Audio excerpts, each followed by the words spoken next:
Most attractive people can meet somebody in real life. They don't really use online dating as much. So here's the truth when it comes to dating apps.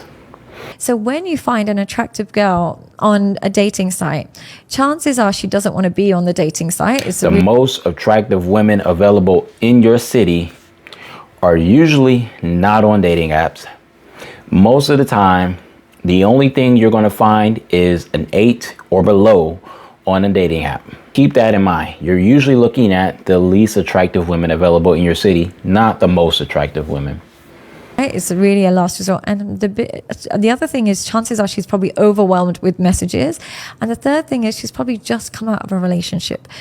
Even if you do find a really attractive woman on a dating app, you have a limited amount of time and a limited chance or possibility that you are going to be able to get her. If she's one of the most attractive people on the dating app and in your city, there is so much competition to get her attention.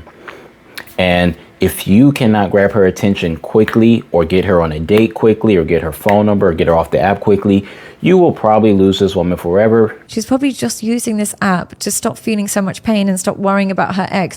And she's just using it until she feels better, and then she'll disappear from the app. They are usually in relationships, trying to get out of a relationship, or they're married and they have not finalized a divorce. They're probably not legally separated.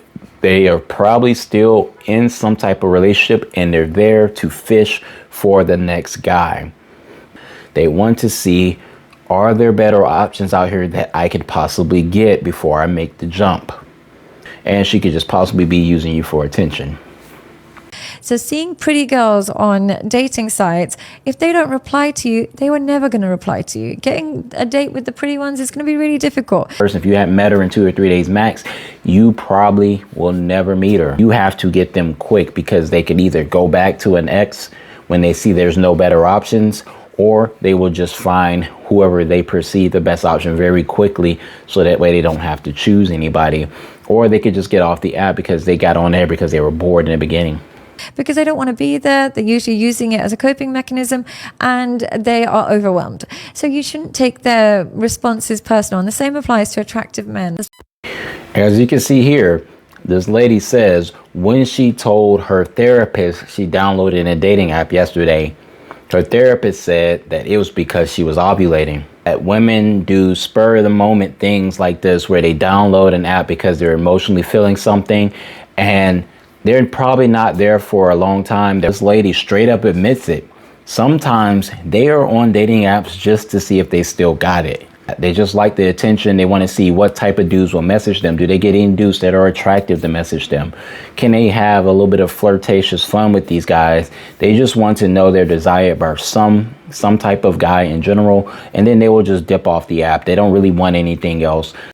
As you can see here, another girl admits, she says, oh my gosh, the exact same thing that I did.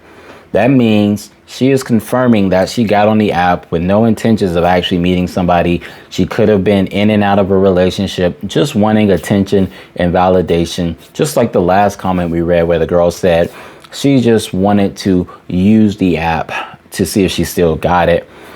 And as you can see, once again, these are 2 more comments showcasing the exact same story, saying that they have used the app only for validation, meaning that there's no true intentions behind why to get on the dating app. There's no true intentions of finding a relationship or a partner or something long term.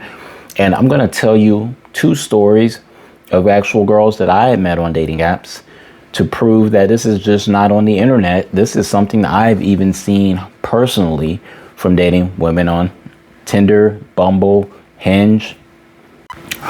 The first girl I'm going to tell you about, we're going to say her name's Cynthia. Cynthia and I, we ended up dating after meeting on a dating app. And I mean that we actually became boyfriend and girlfriend. We're in a relationship, okay? We were in a relationship for some time, and then we broke up. After we broke up, we ended up hanging out once again after our breakup. And we actually were at the beach. We were walking along the beach, talking, and I asked her, what was your dating life like before you met me on the dating apps? What were you going through with the dating apps before you met me? She proceeds to tell me about this guy that she was dealing with before me. And she said they talked for about a few months. As I listened to the story, I realized that it doesn't sound like she really likes the guy based on everything she's explaining. So I tell her, hey, everything you just said, doesn't it sounds like you never actually liked the guy. Is that true? She says, you know what? That is true. She said, I only dated him because I was bored at the time. She said, I had nothing else really going on in my life. I was coming straight home from work, didn't have any plans most of the time. And he was someone that was able to fill in my time and help make life interesting. But I was not necessarily interested in him. So it was just a good time filler. We got another girl that I dated on the dating app. We did not enter into a full-on relationship, but we did sleep together just a few times. Now I noticed definitely like the last time that we slept together, I was scrolling on Tinder. I saw her dating profile on there because that's where I met her. And then I realized something. There are guys that are taking her out on dates and I'm not. But I was able to hang out with her and sleep with her. While there's a guy that's messaging her on that app because I know she's getting matches. All women get matches. I know she's getting matches and I know she's getting offers. So there's some guy trying to take her out, take her on dates to get what I'm getting without taking her on dates. And now that makes me think, this could literally be happening to any of us on a dating app. It has probably happened to me plenty of times. You're trying to date some of these women that are on dating apps and they're already getting piped down by somebody and you're taking them out on dates. The guy that is piping her down already, by the time you meet her, you're trying to spit game, you're trying to charm her. He's not doing any of that anymore. If he ever did do it, he probably never did it. But you're spending money and your time and your energy on her.